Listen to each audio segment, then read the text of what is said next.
Hello students, in the previous class we had seen about monohybrid cross and test cross. Test cross we had seen that it is a cross when we know the phenotype but we don't know the genotype.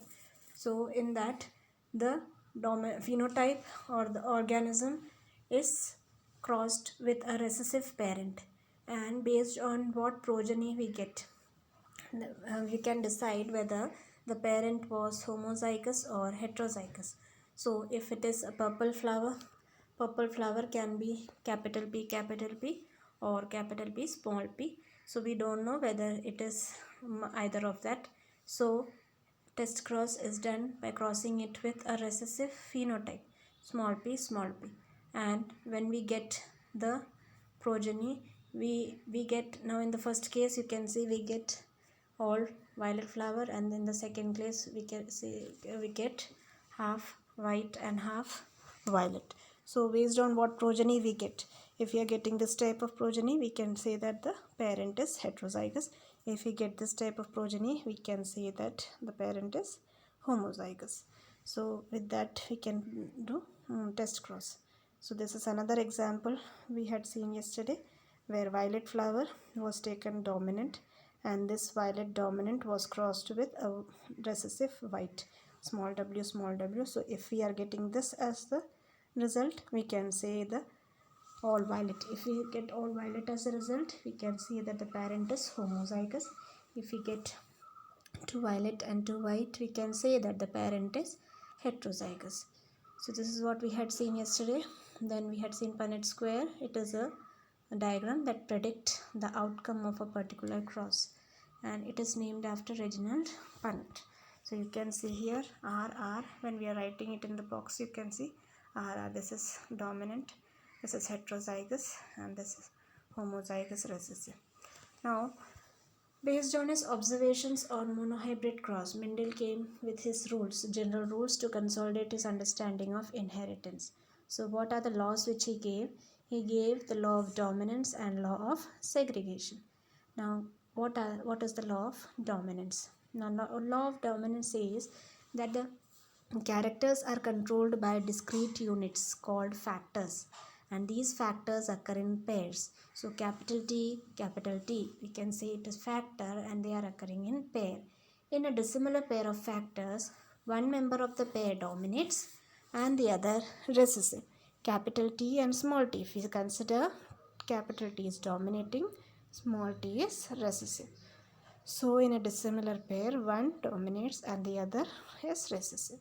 Now in heterozygous organisms, only one out of the two alleles expresses itself while the other remains hidden. That's why I told capital T, small t, T is dominant. Capital T is dominant, small t is recessive. That is in a heterozygous organism.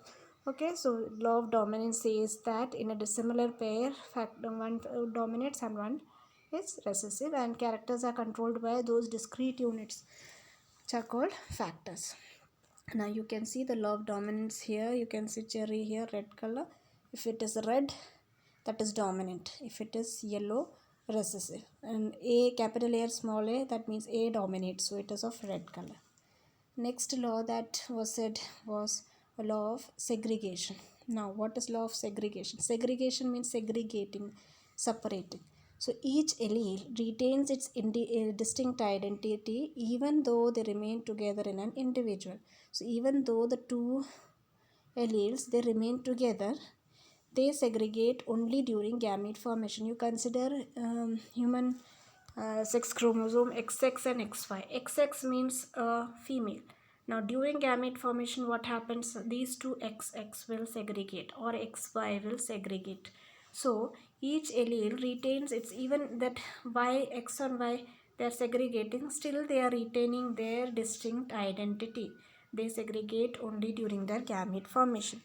Example, in a hybrid tall plant, capital T, small t, there are two alleles. What are the two alleles? Capital T and small t. And these alleles, they segregate only during gamete formation. And these alleles do not show any blending, and that both the characters are recovered as such in the F2 generation. That means we cannot say that capital T and small t, they will always blend. Blend means they will always remain together. They will segregate, and that We had seen in Mendel's monohybrid cross that in the first generation, F1 generation, capital T, small t was there, but the phenotype was tall. Genotype was capital T, small t, phenotype was small.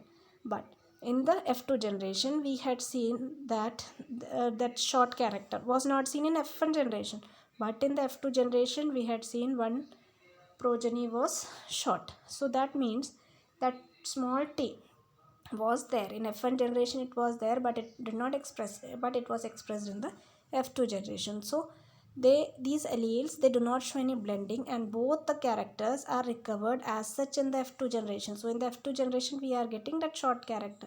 In the F1 generation we did not get the short character. F2 generation we are getting the short character. One of these is not seen in F stage, but still they are seen in the F2 generation. A homozygous parent produces all gametes that are similar.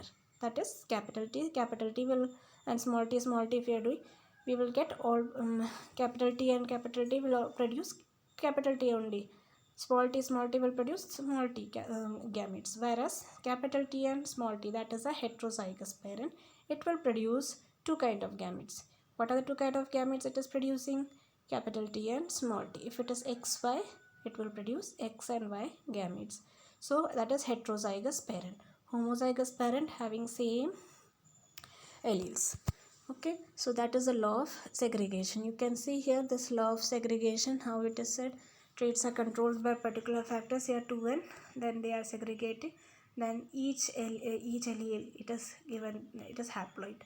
Okay, so it is always present in pairs and gets separated during gamete formation. So it is present in pair here, and it is being separated in the gamete formation. Here again you can see the parent and the sex cell. It is separated during the gamete formation, YY. So this is about the two laws of Mendel's observation, law of dominance and law of segregation.